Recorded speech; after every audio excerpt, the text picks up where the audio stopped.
Hello guys, welcome back to my YouTube channel. So आज हम कलाशिक विश्वास के एपिसोड में देखेंगे कि अंबिका रायचंद के घर पर अंबिका रायचंद के कमरे में रवि और साक्षी बेड को ठीक कर रहे होते हैं। फिर इतने में रवि अंबिका को सहारा देकर बेड पर लेटा देता है। फिर इतने में जानकी रायचंद आ जाती है। जानकी रायचंद अंबिका को कहती है, अंबिका बेटा, मैंने डॉक्टर से बात कर ली है। डॉक्टर ने कहा है जो पहले वाली 2 दवाई थी ना, वो नहीं लेनी है। अब ये 3 गोली है, इसमें एक नींद की गोली है जिससे तुम्हें थोड़ा सा आराम भी मिलेगा। फिर इतने में रवि अंबिका की मेडिसिन के लिए पानी लेने जाता है। फिर जानकी रायचंद दुखी होकर अंबिका को कहती है, मैं तुमसे बहुत नाराज हूँ। तुम्हें क्या जरूरत है अकेले इतना बड़ा कदम उठाने की? तुम जानती हो ना कि निवेदिता कितनी खतरनाक है, फिर भी अकेले चली गई उसका सामना करने। एक बार भी नहीं सोचा अगर तुम्हें कुछ हो जाता तो मेरा क्या होता? फिर अंबिका भावुक होकर जानकी रायचंद को कहती है, माँ ऐसी बात नहीं है, मैं बिल्कुल ठीक हूँ। और वैसे भी साक्षी की जान खतरे में थी, मैं उसकी जान के साथ कोई रिस्क नहीं लेना चाहती थी। बड़ी बहन होने के नाते मेरा फर्ज बनता है ना कि मैं अपनी छोटी बहन की जान बचाऊं। फिर जानकी रायचंद अंबिका को कहती है, हाँ लेकिन तुम्हें जब पता था कि निवेदिता क्या करने वाली है तो तुम वहाँ गई क्यों? अंदर जाने की जरूरत ही क्या थी? बाहर से ही लौट आती ना। आई मीन किसी को भी अंदर जाने की क्या जरूरत थी? निवेदिता से हम बाद में निपट लेते बेटा। फिर अंबिका जानकी रायचंद को कहती है, नहीं माँ, जाने की जरूरत थी, वरना आप जानती है ना निवेदिता को, वो तो इस बात से साफ मुकर जाती कि उसने ऐसा कुछ प्लान किया था और फिर हम उसके खिलाफ कुछ कर भी नहीं पाते। और साक्षी को मारने की फिर से कोशिश करती, वो कोई और प्लान बनाती। मैं कोई रिस्क नहीं लेना चाह रही थी। देखिए ना, मेरे अंदर जाने की वजह से निवेदिता का पर्दाफाश हो गया है और वो अपनी सही जगह भी पहुंच गई है और मैं जानती थी कि वो क्या करने वाली है, इसलिए मैंने सावधानी बरती थी। फिर जानकी रायचंद अंबिका को कहती है, फिर भी चोट तो लगी गई ना बेटा, और अगर चाकू थोड़ा सा इधर उधर हो जाता और ज्यादा चोट लग जाती तो तुम जानती हो ना मैं तुम्हें किसी भी तकलीफ में नहीं देख सकती। जानकी रायचंद गुस्से से साक्षी को डांटते हुए कहती है, और साक्षी मैं तुमसे भी बहुत ज्यादा नाराज हूँ। तुमने अंबिका को अंदर जाने ही क्यों दिया? फिर साक्षी जानकी रायचंद को कहती है, माँ मैंने बहुत कोशिश की थी लेकिन नहीं सुने जब ना। फिर अंबिका जानकी रायचंद को कहती है, माँ साक्षी बिल्कुल ठीक कह रही है, उसकी गलती नहीं है, उसने बहुत कोशिश की थी मुझे रोकने की, मैंने उसको अपनी कसम दे दी थी माँ, लेकिन मैं साक्षी को अंदर नहीं जाने दे सकती थी। और वैसे भी सब कुछ ठीक है, अब क्यों इतनी टेंशन ले रही हो? आई एम सॉरी, ये लो कान पकड़कर सॉरी बोलती हूँ, अब तो माफ कर दो। फिर अंबिका जानकी रायचंद को कहती है, माँ वैसे इतनी सब टेंशन में हम अपनी खुशियाँ मनाना तो भूल ही गए, हमने जीत हासिल कर ली है। निवेदिता अभी तक की मेरी सबसे खतरनाक दुश्मन थी और आखिरी दुश्मन, बस अब उससे भी जीत गए, अब कोई और डर नहीं, कोई परेशानी नहीं, सब कुछ अच्छा हो गया है। नहीं, फिर जानकी रायचंद गुस्से से अंबिका को कहती है, नहीं बेटा, आखिरी भी नहीं और सबसे खतरनाक भी नहीं, क्योंकि जो सबसे खतरनाक है वो दुश्मन अभी भी बाकी है। फिर अंबिका जानकी रायचंद को कहती है, क्या माँ? फिर जानकी रायचंद अंबिका को बताती है, और वो है रवि गरेवाल। रवि का नाम सुनते ही अंबिका दंग रह जाती है। फिर इतने में रवि आ जाता है पानी का जग लेकर। रवि अंबिका को मेडिसिन खिला रहा होता है। फिर ये चीज देखकर जानकी रायचंद को बहुत ज्यादा गुस्सा आने लगता है। वो और साक्षी वहाँ से चले जाते हैं। फिर इतने में गुरविंदर और मोंटी दोनों ही निवेदिता के बारे में बातें कर रहे होते हैं और मोंटी अपने करियर का दुखड़ा अपनी माँ को सुना रहा होता है कि निवेदिता के जाने के बाद अब तो मैं बर्बाद हो गया, अब कुछ नहीं बचा मेरे पास। फिर इतने में साक्षी आ जाती है। साक्षी मोंटी को सुनाने लगती है। साक्षी मोंटी को ताना मारते हुए कहती है, जो भी हुआ है सही हुआ है और सही वक्त पर ही हुआ है। वो कहते हैं ना, भगवान के दर पर देर है लेकिन अंधेर नहीं। आज मुझे मेरा इंसाफ मिला है। क्या हुआ? आप दोनों मुझे ऐसे क्यों देख रहे हैं? निवेदिता के बारे में कुछ गलत बोल दिया मैंने? जब निवेदिता ने मुझे गलत दवाइयां दे देकर मेंटली डिस्टर्ब कर दिया था तब तो अफसोस नहीं हुआ, तब तो दुख नहीं हुआ इस बात का, और आज उस पर यही सब बीत रही है तो बहुत अफसोस हो रहा है, बहुत दुख हो रहा है कि मेरी मैडम के साथ ऐसा कैसे हो सकता है। जो गलत करता है ना उसके साथ गलत ही होता है, और आज मुझे इंसाफ मिला है। और पता है ये इंसाफ किसने दिलाया है? अंबिका दी ने। मेरी जान बचाने के लिए उन्होंने अपनी जान जोखिम में डाल दी, वरना मोंटी ने तो मेरा मर्डर प्लान करवाने की पूरी प्लानिंग कर ही दी थी। फिर साक्षी भावुक होकर गुरविंदर को बताती है, हाँ मम्मी जी, आपके बेटे ने निवेदिता के साथ मिलकर मेरा मर्डर प्लान किया था। इसमें प्यार वाली बातें करके मेरे पीठ पीछे छुरा भोंका है इसने। अरे कोई अपने दुश्मन के साथ भी ऐसा काम नहीं करता जैसा मेरे पति ने मेरे साथ किया है, जिसने मेरे साथ 7 फेरे लिए, मेरी रक्षा का वचन दिया। उसी मक्कार पति ने अपने फायदे के लिए मेरी जिंदगी दांव पे लगा दी। आज तक मैं इसकी सारी गलती माफ करती रही, लेकिन आज जो इसने घटिया साथ चली है उसकी कभी माफी नहीं दे सकती, कभी नहीं। फिर साक्षी रोते हुए गुरविंदर को बताती है, मम्मी जी आप कुछ क्यों नहीं बोलती है? आपको भी अब कोई फर्क नहीं पड़ता, आप लोगों से तो इंसानियत की उम्मीद रखना ही बेकार है। इतना बोल के गुस्से से साक्षी वहाँ से चली जाती है। साक्षी झूले के पास खड़े रहकर रोते हुए खुद से अकेले में कहती है, क्यों मेरे नसीब में ये सब लिखा है? ऐसा क्या किया है मैंने?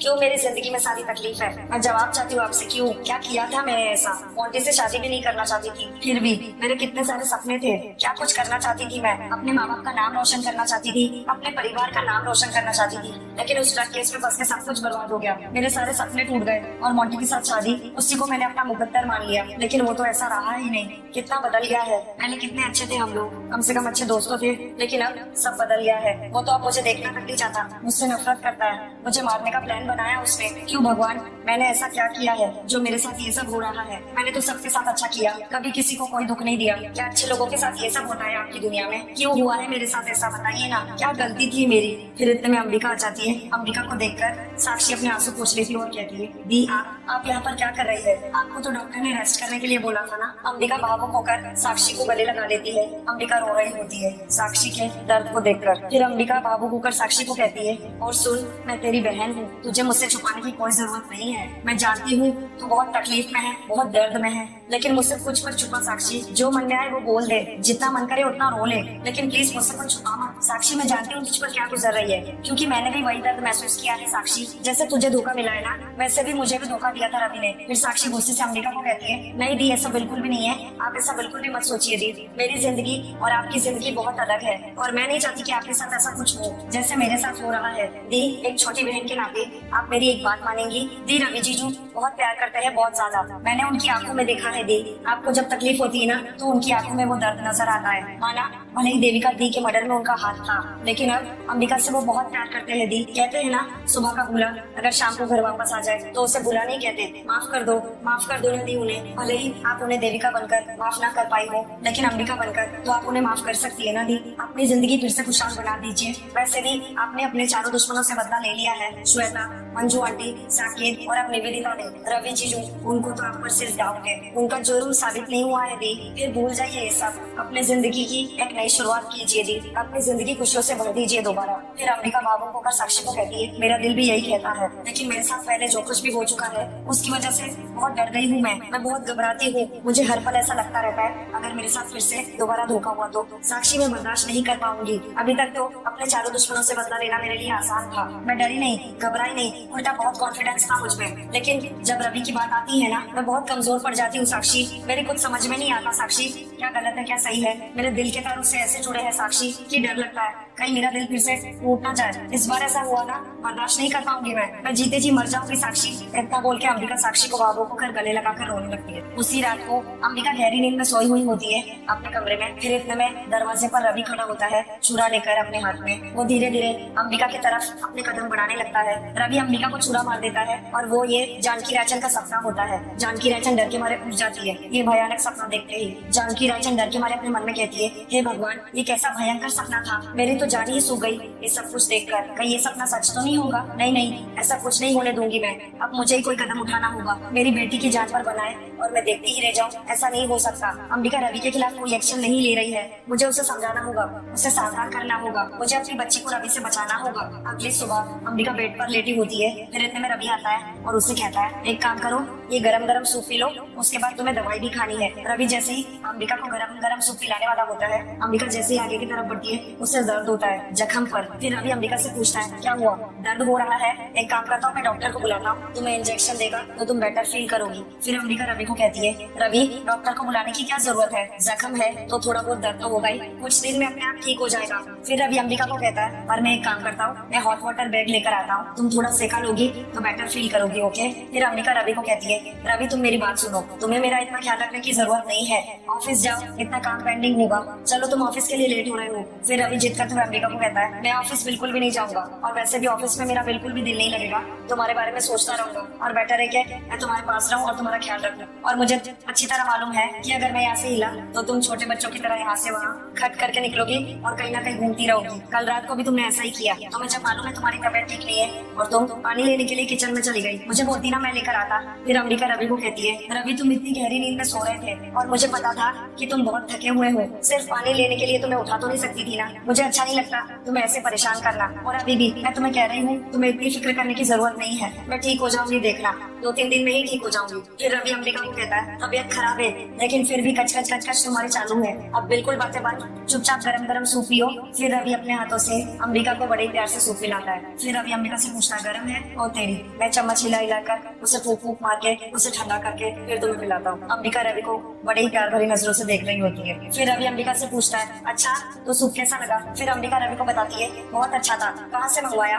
फिर रवि गुस्से से अंबिका को कहता है, मैंने बनाया है अपने हाथों से, एनीवेज गाइस तुम्हें पता है मैं बहुत लकी आदमी हूँ। पूछो क्यों? फिर अंबिका रवि से पूछती है क्यों। फिर रवि अंबिका को बताता है क्योंकि मुझे दुनिया की सबसे बेस्ट वाइफ मिली है, मेरी सारी बातें मान लेती है एक ही झटके में, इसलिए तुम्हें मेरी एक बात और माननी पड़ेगी। फिर अंबिका शौक होकर रवि से पूछती है क्या मैं और कुछ नहीं खाऊंगी? फिर रवि अंबिका को कहता है आंखें बड़ी बड़ी मत किया करो, मैं कुछ नहीं कह रहा, मैं बस किचन में जा रहा हूँ, हॉट वाटर बैग लेकर आऊंगा, तुम सेका लेना, तुम बेटर फील करोगी and you will be fine. इतना बोल के रवि अंबिका के माथे पर चूमता है और अंबिका शर्मा कर मुस्कुरा रही होती है। फिर अंबिका खुश होकर अपने मन में कहती है साक्षी ने बिल्कुल ठीक कहा था, अब मेरा कोई दुश्मन नहीं है और ना ही अब मुझे किसी से बदला लेने की जरूरत है। रवि मेरे दिल में रहता है और वो मुझसे बहुत प्यार करता है। साक्षी सच कहती थी, बातें झूठी हो सकती है लेकिन आंखें आंखें कभी झूठ नहीं बोलती। रवि की आंखों में जो मेरे लिए प्यार है वो बिल्कुल सच्चा है। पुलिस स्टेशन में निवेदिता लेडी कांस्टेबल को कहती है आप लोग मुझे कहाँ पर लेकर जा रहे हैं? Where you taking me? AC वाले रूम में शिफ्ट कर रहे हैं। ये सारी हरकत मंजू देख लेती है। फिर मंजू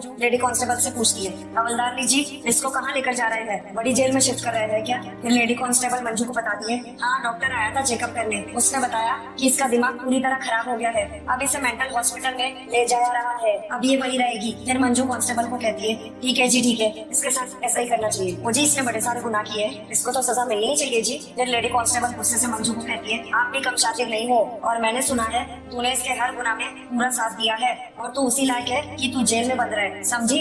अंबिका राजचंद के घर पर अंबिका के कमरे में अंबिका खड़ी हो जाती है और फिर वो खुद से ही कहती है मैं काफी बेटर फील कर रही हूँ, दर्द भी कम हो गया है, अच्छा है मेरा जख्म जल्दी जल्दी भर जाए। रवि क्यों नहीं आया अभी तक? फिर इतने में अंबिका की नजर रवि की शर्ट पर जाती है। फिर इतने में जानकी राजचंद आ जाती है। वो दरवाजे पर खड़े रहकर अंबिका को रवि की शर्ट हाथ में लेकर देखती है। जानकी राजचंद अंबिका के पास आकर खड़ी हो जाती है। फिर अंबिका जानकी राजचंद को देखकर कहती है माँ आपको पता है मैं बहुत बेटर फील कर रही हूँ, अब मेरा जख्म भी भर गया है, ऑलमोस्ट दर्द भी नहीं हो रहा है इतना, मुझे लगा ही नहीं था कि मैं इतनी जल्दी ठीक हो जाऊंगी। फिर जानकी राजचंद अंबिका से पूछती है ये रवि कहाँ है? उसने तुम्हें ऐसे अकेले कमरे में क्यों छोड़ दिया? उसे पता है ना कि तुम्हें कभी भी किसी भी चीज की जरूरत पड़ सकती है, उसे तुम्हारा ख्याल रखना चाहिए बेटा। फिर अंबिका जानकी राजचंद को कहती है माँ रिलैक्स, रवि तो मेरे साथ कमरे में ही था इतनी देर से, इनफैक्ट मेरा ख्याल रखने की वजह से वो आज ऑफिस भी नहीं गया, फिर अपने हाथ से सूप बनाया, कल रात से बहुत ख्याल रख रहा है वो मेरा, मुझे लगता है कि उसके ख्याल रखने की वजह से ही मैं इतनी जल्दी ठीक हो रही हूँ। फिर जानकी राजचंद उदास होकर अंबिका को कहती है डॉक्टर की दवाई की वजह से तो ये रिकवरी होनी ही थी, लेकिन जिस मुसीबत में तुम खुद को डाल रही हो उससे रिकवरी होगी या नहीं? अंबिका जानकी राजचंद को देख रही होती है। सो गाइस आज का कलश एक विश्वास का एपिसोड यहीं पर समाप्त होता है। Thank you for watching.